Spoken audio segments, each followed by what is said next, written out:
everybody. Today is a super good day because we're going to turn the lab into a little mini brewery and we're going to make some booze. So to start out with, you're going to grab a bottle and you're going to find the 400 milliliter mark on your bottle, and we're going to pour in enough grape juice, and that's what I'm using today is grape juice, but you might choose some other must. For example, maybe strawberry juice or cranberry juice.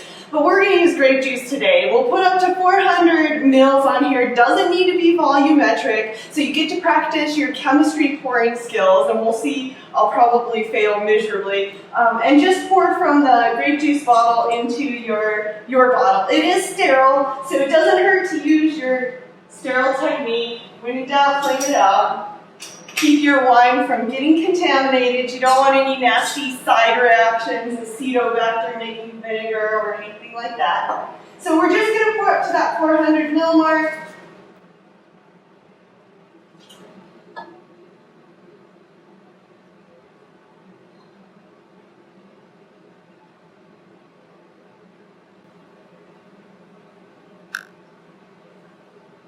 Hey, it's not rocket science, but that looks pretty dang good.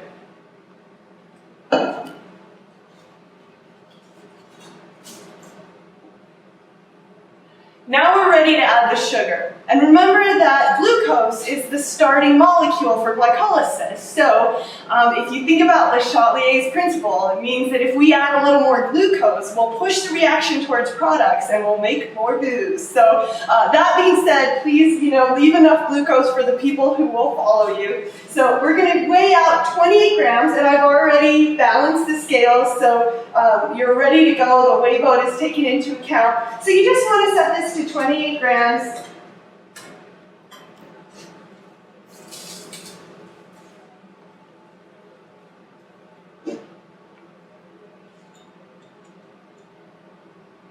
And just get your sugar in there. And then it's just going to take some mixing to get this all into solution. Now don't be a wimp about the mixing. You can just really give this a good shake. It's going to take a little while to come into solution. Okay, so we've now got the sugar well into solution. And at this point, we're going to pour into the hydrometer cylinder. This looks like a graduated cylinder, but it's not really a graduated cylinder. It's a hydrometer cylinder.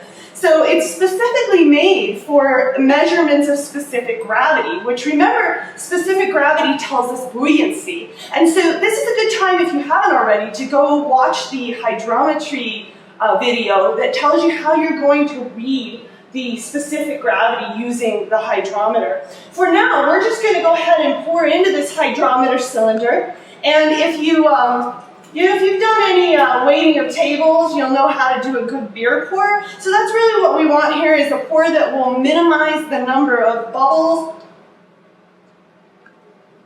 So just a sideways tilt, and we'll get a good pour there. The more bubbles you have, the harder it is to read your hydrometer, which, nobody likes to sit around and wait on bubbles to pop. It's almost as fun as OChem, watching solutions reflux. Not fun, right? So let's not wait on too many bubbles to pop. And while we're letting that settle, we're going to get our hydrometer ready to go.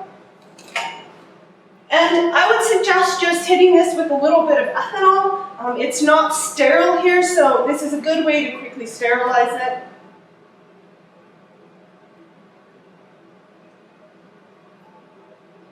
And just pass a spray or two of ethanol over the hydrometer. Now we're ready to go. And this has the dual purpose. If you leave just a little skip of ethanol on there, it will pop the last few bubbles. And that's sweet. This is where I really am going to ask you to be careful, because if you drop the hydrometer straight down into the solution, it can be a huge problem because you'll hit the bottom and the hydrometer will break, especially as you produce more and more alcohol. So give this a little turn and get the bubbles that have settled on there off, and then just let it gently settle down into the must. Now, we've clearly got a really sugary must here, and it's bobbing really high. So we're going to have a high potential to make a lot of alcohol, which is sweet. So let's read along the specific gravity readings. This is what you'll record in your lab notebook. So remember that the higher the specific gravity, the greater the potential is to produce alcohol. But don't keep adding sugar until you have a solution that's super saturated with sugar, because eventually the limiting factor becomes the tolerance of the yeast, right? Just like all of us, we have a certain tolerance for alcohol. Yeast are no exception. And when they hit about 12 to 14% alcohol, they're going to die, right? They're going to no longer be able to tolerate that, unless you've got one of those awesome new California strains of yeast that can tolerate like 18%. But for the most part, there's a limit to how high your specific gravity can go and still give you alcohol. So we'll just pour back into your original bottle. This is what we're going to ferment it.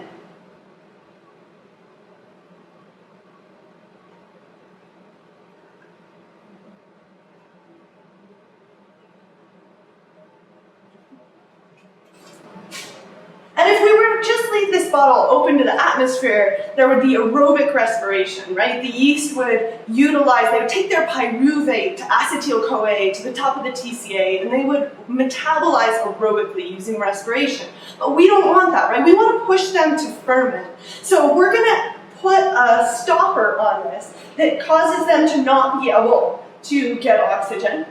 So we'll put in 10 mils of our yeast starter culture, and then we'll follow that with the stopper, and we'll fill the side tube with water so that the yeast can exhaust gases, CO2, but they can't bring in any oxygen. Now, this yeast starter culture has been growing aerobically up until now, and so they're nice and healthy, they're thriving. We're going to grab 10 mils.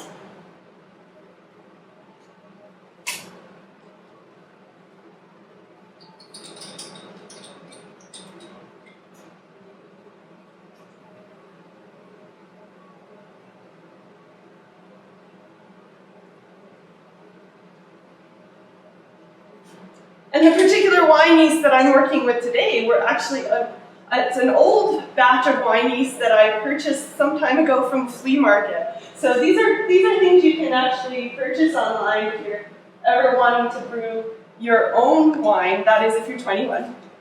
And we'll add that starter culture.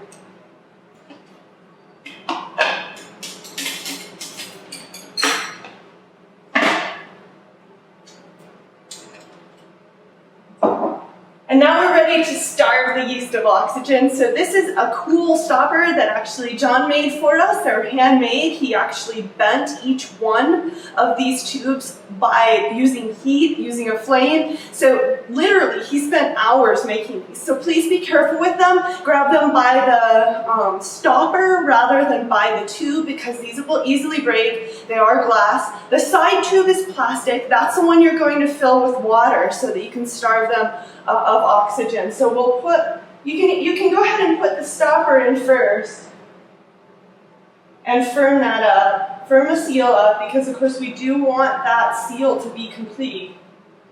Don't want any gases getting in there.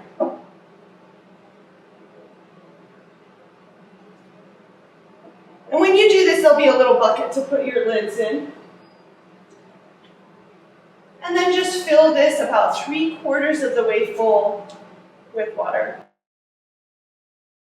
Now, last but not least, it's a good time to label your wine with all of your information, but also you better give it a wicked cool name.